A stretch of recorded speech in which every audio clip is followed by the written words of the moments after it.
મારું નામ જોશી જાનવી છે. કોર્પોરેશનની આ સુવિધા છે એ સારી છે. જેમ કે મહિલા દિવસ છે, પછી રક્ષાબંધન છે, એવી રીતે એમાં મહિલાઓને જવું હોય ક્યાંય તો એ લોકોને સરળતાથી એ જઈ આવી શકે છે. ધારો કે અહીંથી આપણે માધાપર ચોકડી છે કે પછી અહીંથી આપણે મવડી ચોકડી છે, એના 30-50 રૂપિયા લે છે. તો એ મહિલાઓને આજના દિવસે એમાં સુવિધા સારી મળે છે.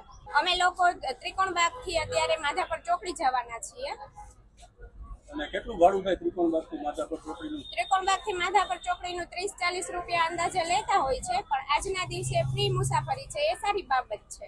એ લોકોને બી સારી રાહત મળે છે. અને પાસ સિસ્ટમ છે એ બી સારું છે, કેમ કે પાસ સિસ્ટમના છે એ મહિલા છે, કોઈ બી સિનિયર સિટીઝન છે, એ બધાને પાસ સિસ્ટમમાં એ લોકો અડધા પૈસે મુસાફરી કરી શકે છે.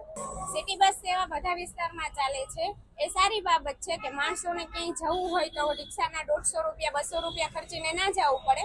જે સિટી બસમાં એ લોકો 20-25 રૂપિયામાં જઈ શકે છે.